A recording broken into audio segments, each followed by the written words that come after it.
प्रखर आहोत आणि गर्व आहे आम्हाला त्याचा. माज पण म्हणू शकतो, हिंदू असल्याचा माज आहे.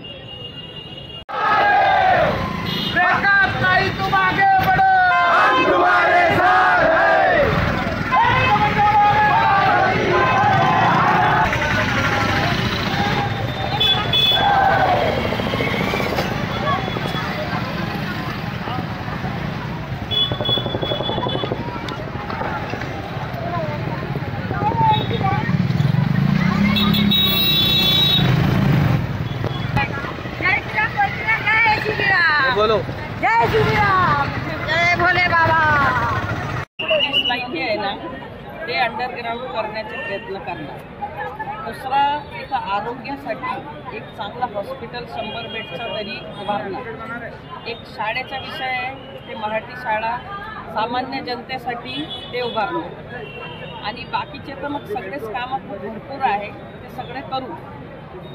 जनतेने जर आम्हाला साथ दिलं आला आपण की सगळ्यात मोठी रॅली शिंदे गटाची होती आणि शिंदे गटाचे सध्या जिल्हाध्यक्ष जे प्रमोद सिंगजी गडरेल आहेत ते आपल्या सोबत आहेत सध्या. कारण की खूप मोठा दांडगा बंदोबस्त त्यांनी केलेला आहे जुळ्या शहरामध्ये. मला दादा प्रश्न तुम्हाला असा आहे की जुळ्या शहरातला सर्वांगीण विकास कोणत्या प्रकारचा कराल जर कधी आपली सीट निवडून आली तर? हे पहा, आज प्रत्येकाचा हाच प्रश्न आहे की आपल्या शहराचा सर्वांगीण विकास. सर्वांगीण विकासासोबत आपल्याला ज्या मूलभूत सुविधा आहेत त्या सगळ्यात आधी देणं गरजेचं आहे. आज तुम्ही जर शहरात पाहत असाल तर दर दुसऱ्या दिवशी पाण्याची पाईपलाईन फुटून जाते, महिलांना पाण्यासाठी फिरावं लागतं, नाल्यांची सफाई होत नाही, कचऱ्याचं रोज संकलन होत नाही, भ्रष्टाचार इतका प्रचंड मोठ्या स्वरूपात वाढलाय. पहा नाही नगर परिषद, अवर्ग नगर परिषद वाटते का तुम्हाला? अरे विकास, फक्त विकास विकास विकास ओरडून जमणार नाही ना. तुम्हाला आम्हाला आपल्या लोकांना पुढं आलं पाहिजे. चांगलं सक्षम नेतृत्व आपण या ठिकाणी शिवसेनेच्या धनुष्यबाण चिन्हावर उभं करत आहोत. धनुष्यबाण चिन्हावर मला विश्वास आहे की यावेळी जनता अतिशय सुज्ञपणे आमच्या उमेदवाराला धनुष्यबाणाच्या चिन्हावर ज्या नगराध्यक्षा म्हणून पदासाठी उभे आहेत सौ रेखाताई जियालाल गडरेल माझ्या मातोश्री आहेत, यांना प्रचंड बहुमताने निवडून देतील. आणि मोठ्या संख्येने शिवसेनेच्या धनुष्यबाणावरच नगरसेवक या ठिकाणी निवडून आलेले तुम्ही पाहाल. 2016 ते 19च्या काळानंतर 4 वर्ष ह्या ज्या प्रशासकाचा काळ इथं राहिलेला आहे, सर्वसामान्य माणसाला इथं न्याय मिळाला नाही. माणसाला कळत नव्हतं की कुणापाशी जाऊन दाद मागावी. बॉडीच नव्हती वार्डामध्ये, प्रभागामध्ये नगरसेवक नव्हते. अशा परिस्थितीत खूप मोठ्या स्वरूपात भ्रष्टाचार झालेला आहे. आपण मागेच माहिती अधिकार कायद्यान्वये ऑडिट रिपोर्ट मागितला नगर परिषदेचा गेल्या 4 वर्षाचा. राज्य माहिती आयोगाकडे आपण जे तक्रार केली होती त्या अनुषंगाने राज्य माहिती आयोगाने चौकशीचे आदेश दिलेले आहेत. कचऱ्याचा जो विषय होता, 7-7, 8-8 करोड रुपयाचे कचऱ्याचे ठेके काढले जातात दरवर्षी. आणि तुम्ही जर प्रत्यक्ष शहरामध्ये पाहिली तर परिस्थिती अतिशय भयानक आहे. प्रत्येक ठिकाणी कचरा आहे, खुल्या नाल्या आहेत, बंदिस्त गटर लाईन नाही झाली अजून आपल्या शहरामध्ये. आपल्याला ह्या मूलभूत गोष्टींकडे लक्ष देणं गरजेचं आहे ना. शिक्षणाची पार 12 वाजलेत शिक्षण व्यवस्थेचे. नगर परिषदांच्या शाळा जर तुम्ही पाहिल्या तर अतिशय वाईट अवस्थेत आहेत. नगर परिषदेच्या शाळांचे शिक्षक तुम्ही तिथं कमी आणि या दुसऱ्याच कामांमध्ये जास्त व्यस्त असलेले दिसतात. या गोष्टींकडे लक्ष देणं गरजेचं नाहीये का? आता एकनाथजी शिंदे साहेबांच्या मार्गदर्शनात आम्ही या ठिकाणी नगराध्यक्ष पदासाठी उमेदवार दिलेला आहे आणि बहुसंख्य वार्डामध्ये उमेदवारी दिलेत नगरसेवक पदाचे. आणि म्हणजे सांगायचं झालं तर एकनाथजी शिंदे साहेबांचा जो चेहरा आहे, साहेबांवर प्रेम करणारे महाराष्ट्रातले जे लोक आहेत, साहेबांच्या काळात लाडकी बहीण योजना आली, आज सर्व लाडक्या बहिणी साहेबांवर खुश आहेत, लाडके भाऊ एकनाथजी शिंदे साहेबांवर खुश आहेत. तर आम्हाला विश्वास, एक अशी उडती माहिती आलेली आहे की तुमच्या प्रचाराला स्वतः उपमुख्यमंत्री एकनाथजी शिंदे येणार आहेत.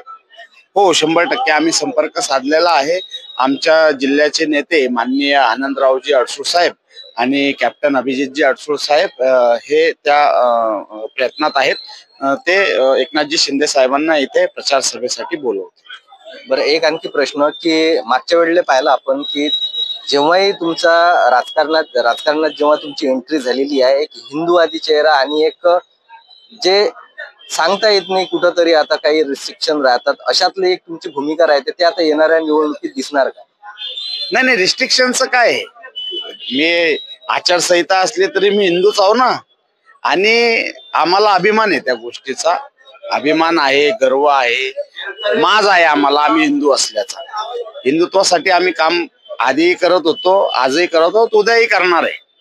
त्यासाठी आम्हाला या रिस्ट्रिक्शन आचारसंहिता वगैरे या गोष्टीची हे नाही. आम्ही शासनाचे नियम पाळतच असतो. आचारसंहितेचं, आदर्श आचारसंहितेचं आम्ही पालन करणार आहोत. परंतु हिंदुत्व हा वेगळा विषय आहे ना. राजकारण आणि हिंदुत्व हे कुणीही एकत्र जोडू नये. सोबतच आपल्या सध्या शिंदे गटातील शिवसेनेचे जे वार्ड क्रमांक 8 मधून विलासजी सोळंके जे आहेत हे आपल्या सहपत्नी सोबत इथं आहेत. मला तुम्हाला सुद्धा एक प्रश्न आहे की गडरेल साहेबांनी ज्या प्रकारे सांगितलं की शिंदे साहेब येणार आहे, तिथं मोठ्या प्रमाणात प्रचार होणार आहे, तर आपल्याला अशी आहे का, म्हणजे अंतःकरणातून इच्छा आहे का जशी की आपली पण सीट अशी निवडून येणार म्हणून? मागच्या वेळेला आमची शिवसेनेची सीट या ठिकाणी निवडून आलेली होती. ते माझ्या कार्यकालमध्येच निवडून आलेली होती. मी त्यावेळेस शहर अध्यक्ष असताना आम्ही ती मेहनत करून ती सीट आणली. यावेळेस सुद्धा शिंदे साहेबांनी आमच्यावर विश्वास ठेवला. त्या विश्वासाचं आम्ही सोनं करून दाखवू आणि आमची शिवसेनेची सीट इथे निवडून आली. सोबत सध्या शिवसेनेचे जिल्ह्याचे उपाध्यक्ष जे आहेत घोम आहेत आपल्यासोबत, बंडूभाऊजी घोम आहेत आपल्यासोबत. मला सांगा की आता गडरेल साहेबांसोबत आणि सोळंके साहेबांसोबत जी वार्ता झाली, पण आपल्या इथलं जे चौपदरी जे वातावरण दिसून राहिलं राजकारणातलं, कारण की मोठमोठे पक्ष आहेत, पुढचे मोठमोठे पक्ष आहेत, कुठंतरी असं वाटते काय की आपली चुकी होऊ शकते किंवा नक्कीच आपला नगरसेवक निवडून येऊ शकते? पक्ष कितीही मोठे असो, महत्व विकासाला आहे. मोठे मोठे पक्ष असते म्हणून विकास होईल असं नाही आहे. कारण की अवर्ग नगर परिषद आपली आहे अमरावती जिल्ह्यात, परंतु कुठल्या अँगलनं ही अवर्ग नगर परिषद वाटते आपल्याला, कमीत कमी बिल्डिंग वरून तरी. म्हणून ज्यांना सर्वसामान्य माणसांच्या प्रश्नाची जाणीव असेल असा नगराध्यक्ष आणि असे नगरसेवक या अचलपूरची जनता स्वयंस्पष्ट यांना निवडून देईल याची मला खात्री आहे. कारण एकनाथ शिंदे साहेबांच्या विकासाच्या माध्यमातून आपण शिंदे साहेबांचा नवशंभरचं नाव प्रत्येक घराघरात गेलेलं आहे. त्यामुळं शिंदे साहेबांना सुद्धा सर्वसामान्य माणसांच्या प्रश्नाची जाणीव आहे आणि विकास कसा करावा, आणि स्वतः ते नगर विकास मंत्री आहेत. त्यामुळं अचलपूर शहराचा विकास त्यांच्या माध्यमातून, आणि जर जनतेने, सर्वसामान्य जनतेने गडरेलताई आणि विलास सारखे जे होतकरू मुलं आहेत की ते प्रत्येक घराघरात पोचतात, प्रत्येकाच्या हाकेला ओढ देतात, असे लोक नक्कीच जनता निवडून देईल आणि त्याचा फायदा आपल्या शहरासाठी होईल, विकासासाठी होईल.